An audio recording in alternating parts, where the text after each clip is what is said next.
ಜೈಲೊಳಗಡೆ ಇದ್ದಾರೆ. ಸೊ ತಾವು ಭೇಟಿ ಮಾಡಿದಾಗ ಅವ್ರನ್ನೇನಾದರೂ ಮಾತಾಡಿಸಿದ್ರ, ಅವ್ರೇನೋ ಕುಂದುಕೊರತೆ ಹೇಳ್ಕೊಂಡು ನಿಮ್ಮ ಹತ್ರ? ಅವ್ರೇನು ಕುಂದುಕೊರತೆ ನಮಗೇನು ಹೇಳಿಲ್ಲ.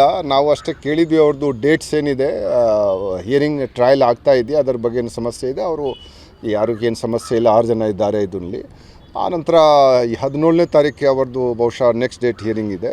ಹಿಂದಿನ ತಿಂಗಳ ಅದು 6ನೇ ತಾರೀಕು ಒಂದು ಬಹುಶಃ ಹಿಯರಿಂಗ್ ಆಗಿದೆ. ಸೊ ಅವ್ರ ಹಿಯರಿಂಗ್ ಏನಿದೆ ಅದು ಕೇಸ್ದು ನಡೀತಾ ಇದೆ. ಈ ಹಿಂದೆ ಅವರು ಅಂದರೆ ನಮಗೆ ಫಂಗಸ್ ಆಗಿದೆ, ಮತ್ತೊಂದು ಸಮಸ್ಯೆ ಇದೆ, ಆರ್ತಿ ನಮಗೆ ಏನು ಇಲ್ಲ. ನಾನು ಅಲ್ಲಿ ಹೋಗಿದ್ದೆ, ನಾನು ಮಾತಾಡಿಸಿ 6 ಜನಕ್ಕೆ ಮಾತಾಡಿದೆ. ಅವರು ಆರ್ತಿ ನಮಗೇನು ಹೇಳಿಲ್ಲ. ಡೇಟ್ ಬಗ್ಗೆ ಕೂಡ ನಾವು ಮತ್ತೆ ಬೇರೆ ನಾನು ಸಾಮಾನ್ಯವಾಗಿ ಕೇಳಿದೆ, ಏನಾದರೂ ಇದ್ದರೆ ಹೇಳಿ. ಅವರು ಏನು ಆರ್ತಿ ಏನು ನೆಟ್ವರ್ಕ್ದು ಬ್ಲಾಕಿಂಗ್ ಸಿಸ್ಟಮ್ದು ವಾರ್ನ್ ಮಾಡಿದ್ದೀರಿ ಅಂತ. ಬ್ಲಾಕಿಂಗ್ ಸಿಸ್ಟಮ್ ನೋಡಿ, ಅದು ವಿಪರ್ಯಾಸ ಏನಿದೆ ನಮಗೆ ಇವತ್ತು 3-4 ಮೆಸೇಜ್ ಅಲ್ಲೇ ಜೈಲಿನಲ್ಲಿ ಇದ್ದಾಗ ನಮಗೆ ಬಂತು. ಅದು TCILನವ್ರಿಗೆ ನಾನು ಕರೆಸಿ ಅವ್ರಿಗೆ ಇವತ್ತು ಭಾಳ ತಾಕೀತು ಮಾಡಿದ್ದೇನೆ. ಇದು ನಾನು 15 ವರ್ಷ ಹಿಂದೆ ಜಾಯಿಂಟ್ CP ಕ್ರೈಮ್ ಇದ್ದಾಗ ಇಲ್ಲಿ ನಾನು ಬಂದಿದ್ದೆ. ಏರ್ಟೆಲ್, ಜಿಯೋ ಇರಲಿಲ್ಲ ಆ ಟೈಮ್. ಈ ವೋಡಾಫೋನ್ ಎಲ್ಲರಿಗೆ BSNL ಅವ್ರಿಗೆ ಕರ್ಕೊಂಡು ಬಂದಿದ್ದೆ. ಆ ಟೈಮ್ ಕೂಡ ಅದೇ ಸಮಸ್ಯೆ ಇತ್ತು. ಈಗ ಸ್ವಲ್ಪ ಸುಧಾರಣೆ ಆಗಿದೆ. ಆದರೆ ಇನ್ನೂ 100% ನಮ್ಮ ಪ್ರಕಾರ ಜೈಲು ಒಳಗಡೆ ಕೂಡ ಕವರೇಜ್ ಏರಿಯಾ ಇನ್ನೂ ಹೋಗಿಲ್ಲ. ಅದು ಅಲ್ಲಿ ಇನ್ನೂ ಸ್ವಲ್ಪ ಅಲ್ಲಿ ನಮಗೆ ಏನಿದೆ 5 to 10% ಅದು ಸಮಸ್ಯೆ ಇನ್ನೂ ಇದೆ.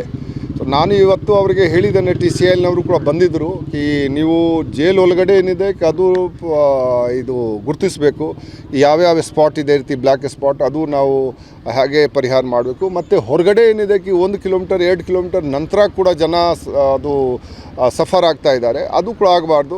ಬಹಳ ಇದೆ, ನೀವು 500 ಮೀಟರ್ ನಾವು ಇಟ್ಕೊಳ್ಳೋದು ಅರ್ಥ ಮಾಡ್ಬೋದು. 500 ಮೀಟರ್ಸ್ವರೆಗೆ ಇಂಪ್ಯಾಕ್ಟ್ ಹೋಗ್ತಾ ಇದೆ. ಯಾಕೆಂದರೆ ನೀವು ಇದು ವಾಟರ್ ಪೈಪ್ ಇಲ್ಲ ನೀವು ಬಂದ್ ಮಾಡಿದರೆ ಬಂದಾಗತ್ತೆ. ಇದು ವೇವ್ ಇದೆ. ಸೊ ವೇವ್ ಏನಿದೆ ಇದು ಸ್ವಲ್ಪ ಡಿಸ್ಟ್ರಾಕ್ಷನ್ ಇದು ಆಗೇ ಆಗುತ್ತೆ. ಅದೇ ಹೇಳಿದಕ್ಕೆ ನೀವು ಜನ 1 ಕಿಲೋಮೀಟರ್ದಲ್ಲಿ ಕೂಡ ಜನರಿಗೆ ಸಮಸ್ಯೆ ಆಗ್ತಾ ಇದೆ, 2 ಕಿಲೋಮೀಟರ್ ದೂರದಲ್ಲಿ ಇರುವಂಥ ಜನಕ್ಕೆ ಸಮಸ್ಯೆ ಆಗ್ತಾ ಇದೆ. ಸೊ ಅವರಿಗೆ ಈಗ 10 ದಿವಸ ಟೈಮ್ ಕೊಟ್ಟಿದ್ದೇನೆ ಅವರಿಗೆ. ನೀವು ಅವರು ಸ್ಟಡಿ ಮಾಡಿಕೊಂಡು ನೋಡಿಕೊಂಡು ಅವರು ಸ್ವಲ್ಪ ಏನಿದೆ ಅವರು ಸ್ವಲ್ಪ ನಮಗೆ ಹೇಳಬೇಕು. ಸೊ ಆ ನಂತರ ನೋಡೋಣ ಅವರು ಏನು ಹೇಳ್ತಾರೆ. ಈ ವಿಷಯ ಬಗ್ಗೆ ಕೂಡ ಎಲ್ಲ ಚರ್ಚೆ ಆಗಿದೆ.